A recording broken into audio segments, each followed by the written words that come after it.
Salam Bapak Ibu Saudara-saudara, saya menjumpai kembali dalam persaudaraan, persekutuan. Pagi ini kita bersyukur untuk segala kebaikan dan kemurahan Tuhan. Hari ini kita akan merenungkan firman Tuhan yang telah ambil dari Yakobus pasal 5 ayat 12 sampai 18. Tetapi yang terutama saudara-saudara, janganlah kamu bersumpah demi surga maupun demi bumi atau demi sesuatu yang lain. Jika ya, hendaklah kamu katakan ya. Jika tidak, hendaklah kamu katakan tidak, supaya kamu jangan kena hukuman. Kalau ada seorang di antara kamu yang menderita, baiklah ia berdoa. Kalau ada seorang yang bergembira, baiklah ia menyanyi.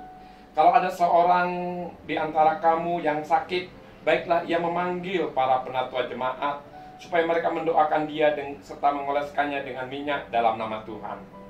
Dan doa yang lahir dari iman akan menyelamatkan orang sakit itu, dan Tuhan akan membangunkan dia. Dan jika ia telah berbuat dosa, maka dosanya itu akan diampuni. Karena itu, hendaklah kamu saling mengaku dosamu dan saling mendoakan supaya kamu sembuh. Doa orang yang benar bila dengan yakin didoakan sangat besar kuasanya.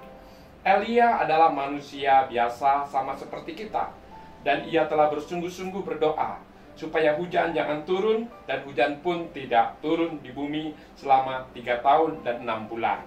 Lalu ia berdoa, dan langit menurunkan hujan, dan bumi pun mengeluarkan buahnya. Bapak, Ibu, dan saudara-saudara, Bill mengatakan demikian. Saya belum pernah bertemu dengan seorang yang meluangkan waktu berdoa dan mempelajari Alkitab setiap hari dan menjadi kuat dalam iman, yang putus asa dalam waktu yang panjang. Sebab apa? Orang yang seperti ini baginya kesusahan sehari cukuplah sehari. Ya, meluangkan waktu berdoa, mempelajari Alkitab, menjadi kuat dalam iman. Sebab apa? Karena iman itu timbul daripada pendengaran, yaitu pendengaran firman Tuhan. Satu hal yang perlu kita pahami, bahwa manusia hidup bukan dari roti saja, tetapi dari firman yang keluar dari mulut Tuhan. Ya, doa. Doa itu lebih dari sekedar harapan. Doa adalah suara iman yang diarahkan, ditujukan kepada Allah. Doa seharusnya bukan sekedar perbuatan, tetapi menjadi sikap hidup. Disinilah kita melihat cakupan dalam berdoa. Saat ini Bapak Ibu Saudara-saudara diperintahkan agar kita tetap di rumah saja. Kalau demikian, di rumah saja, mari kita membangun mesbah keluarga. Kita sedang bertumbuh dalam doa pribadi. Dan pada akhirnya kita akan bertumbuh di dalam doa bersama-sama dengan keluarga dan saudara seiman, sehingga kita boleh saling mendoakan sesama. Tentu dalam hal ini kita harus berdoa dalam iman. Elia menunjukkan kepada kita bahwa doa memiliki kekuatan dan kuasa yang dapat dialami dalam kehidupan kita. Elia diperkenalkan sebagai manusia biasa seperti saudara dan saya yang berdoa dengan sungguh-sungguh. Elia berdoa supaya hujan tidak turun dan Tuhan menjawab doanya. Kita pun dapat berdoa dengan segenap hati, tanpa ragu-ragu dalam memanjatkan pokok-pokok doa dan pergumulan kita. Doa yang dijawab oleh Tuhan sebagai wujud dari iman yang hidup dan dinamis. Kita menghadapi persoalan, pergumulan saat ini, bukan? Mungkin itu penderitaan, mungkin itu kesesakan. Jangan menambah dosa lagi. Jangan mencari kambing hitam, menyalahkan orang lain, atau marah pada orang lain. Maka kita akan tenggelam dalam masalah, dan kita akan mengasihi diri sendiri. Bapak, Ibu, saudara-saudara, ada masalah? Tuhan Allah perintahkan supaya kita berdoa. Dengan membawa masalah kepada Allah, artinya kita membawa persoalan kita kepada Allah. Kita memerlukan Allah dan kita bergantung kepada Allah. Kita mohon Allah campur tangan. Disinilah kita harus memahami dan mengerti bahwa Allah adalah Yehova. Yehova Nisi, panji keselamatan kita. Yehova Rafa, Allah yang menyembuhkan dan yang merawat kita. Yehova Jireh, Allah yang menyediakan dan Allah yang mencukupkan segala kebutuhan kita, keinginan kita, kerinduan kita, dan harapan kita yang sesuai dengan kehendaknya. Dia juga adalah Yehova Salum, sumber sukacita, damai sejahtera dalam kehidupan kita. Ya, doa adalah sarana, saluran, kasih karunia Allah. Apa kondisi Bapak Ibu Saudara-saudara saat ini? Apakah engkau dalam penderitaan, dalam kesulitan, dalam tekanan, dalam sakit, baik sakit fisik maupun sakit hati? Atau engkau di dalam kegembiraan dan sukacita? Atau engkau sedang bergumul dengan sesuatu tentang kepahitan hidup, atau tentang ketergantungan narkoba? Atau engkau sekarang sedang bergumul untuk keperluan kebutuhan hidup sehari-hari? Dalam hal inilah kita harus berdoa. Berdoa dengan semangat, berdoa dengan tidak menyerah. Ya, bagaimanakah seseorang bisa berdoa setiap waktu? Salah satu caranya adalah dengan menjadikan doa sebagai napas hidup. Merespon setiap keadaan saudara-saudara yang alami, dapati sepanjang hari dengan berdoa.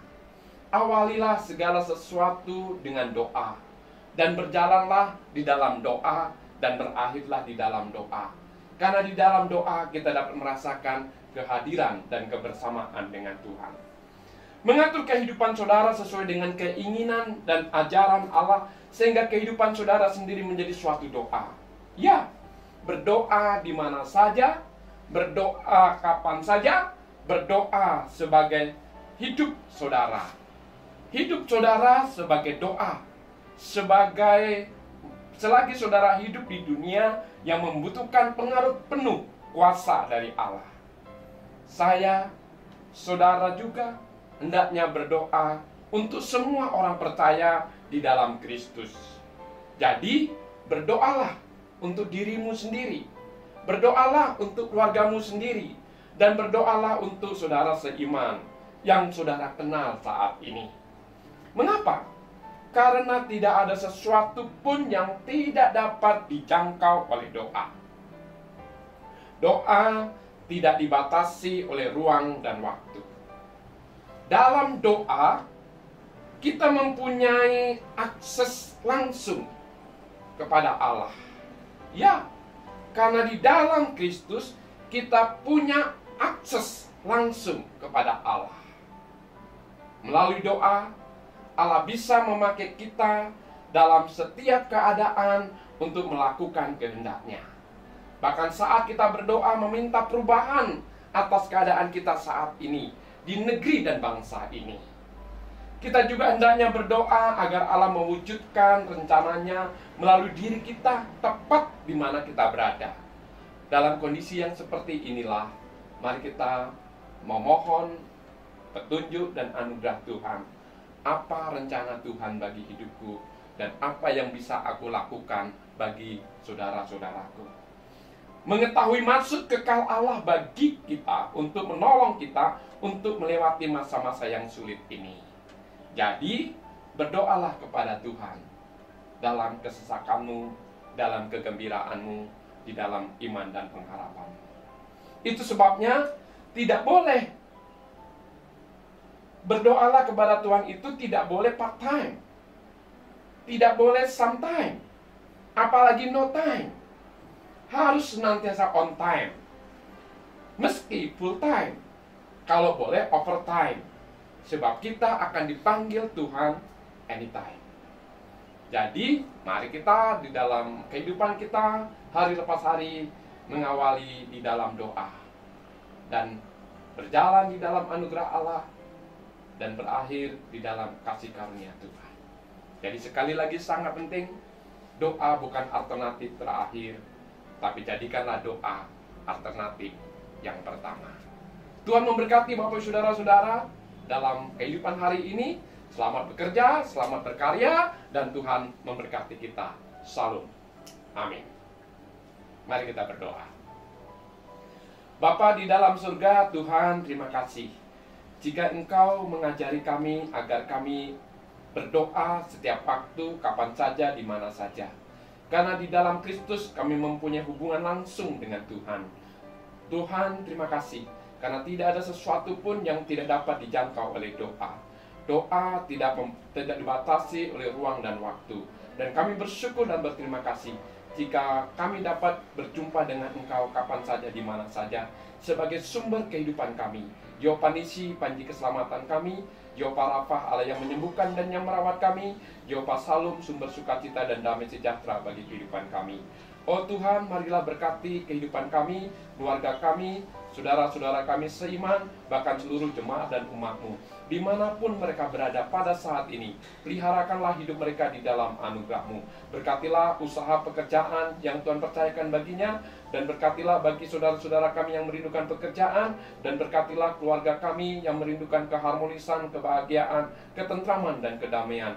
Dan tolonglah bagi saudara-saudara kami yang mengalami kesesakan dan penderitaan oleh karena kondisi dan situasi terjadinya wabah virus corona COVID-19 ini. Curahkanlah anugerah-Mu melimpah bagi kehidupan mereka, sehingga mereka tetap percaya pada Tuhan dan mengandalkan Tuhan. Akhirnya kami menyerahkan seluruh kehidupan kami sepanjang hari ini. Kami mohon kehadiran-Mu, Gembala kami yang agung, menyertai dan memimpin setiap langkah kehidupan kami. Terpuji nama-Mu, di dalam nama Yesus, Tuhan dan Juru Selamat kami yang hidup. Amin. Maka kasih karunia Tuhan Yesus Kristus dan kasih sayang Allah Bapa serta persekutuan di dalam Roh Kudus menyertai dan memberkati saudara hari ini sampai selama-lamanya. Amin.